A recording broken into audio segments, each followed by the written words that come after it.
Hello বন্ধুরা, আজকে আমি বানিয়ে দেখাবো আপনাদের ডাল ফ্রাই। তো ডাল ফ্রাই করতে গেলে সবার আগে লাগবে ডাল। এটা হচ্ছে অরহর ডাল। অরহর ডাল দিয়ে কিন্তু করলে ভালো। এখানে আমি 1 কাপ অরহর ডাল নিয়েছি।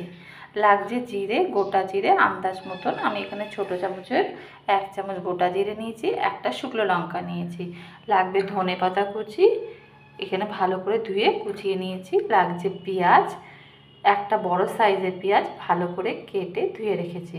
লাগছে টমেটো কুচি একটা, লাগবে রসুন 6 কোয়া মতন, লাগছে কাঁচা লঙ্কা যে যতটা ঝাল খাবেন, লাগবে ধনের গুঁড়ো ছোটো চামচের 1 চামচ, হলুদ গুঁড়ো ছোটো চামচের 1 চামচ, নুন স্বাদ অনুযায়ী, মিষ্টিটাও ছোটো চামচের 1 চামচ, জিরের গুঁড়ো ছোটো চামচের 1 চামচ, আর লাগছে সর্ষের তেল। তো সবার আগে আমি ডালটা ভালো করে ধুয়ে কুকারে 3-4টে সিটি মেরে নেব।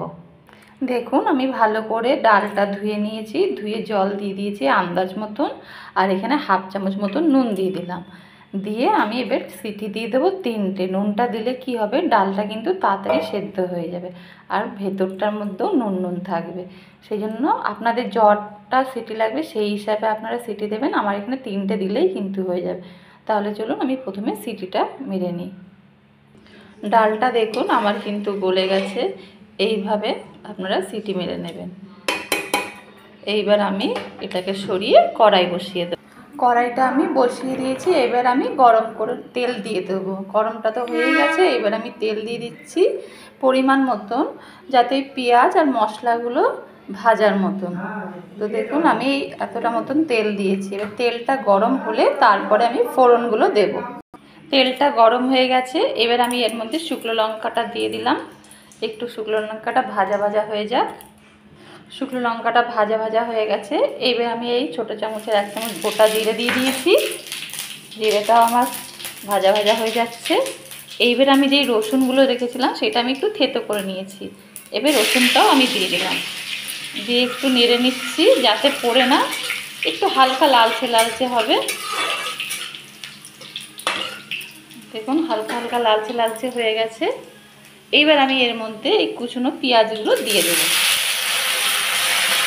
দিয়ে আমি এবার ভাজা ভাজা করে নেব।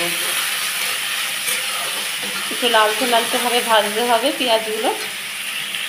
দেখুন তাহলে আমার কিন্তু পেঁয়াজটা হালকা হালকা ভাজা হয়ে গেছে।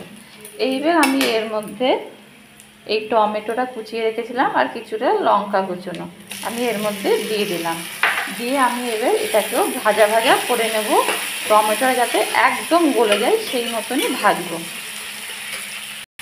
দেখুন আমার ভালো করে ভাজা হয়ে গেছে পেঁয়াজ, টমেটো, কাঁচা লঙ্কা। এইবার আমি এর মধ্যে দিয়ে দেব এই যা রেখেছিলাম ছোটো চামচের 1 চামচ হলুদ গুঁড়ো, ধনে গুঁড়ো, জিরে গুঁড়ো, নুন আন্দাজ মতন, চিনি সব আমার লেগে যাচ্ছে। দিয়ে আমি একটু নেড়ে নেব ভালো করে।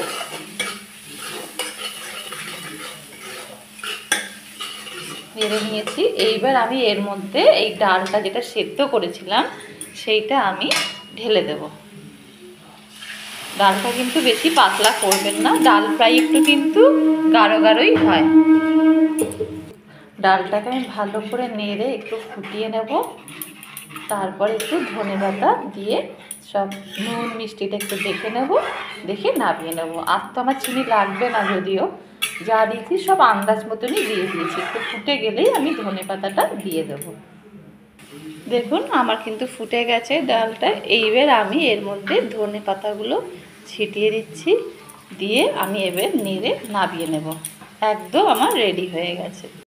তাহলে দেখুন একদম আমার রেডি হয়ে গেছে ডাল ফ্রাই। এই ডাল ফ্রাই কিন্তু রুটি দিয়ে খেতে খুব ভালো লাগে। যদি আমার এই রেসিপিটা আপনাদের পছন্দ হয়ে থাকে তাহলে অবশ্যই লাইক আর সাবস্ক্রাইব করতে কিন্তু ভুলবেন না। তাহলে আজকে এই পর্যন্তই।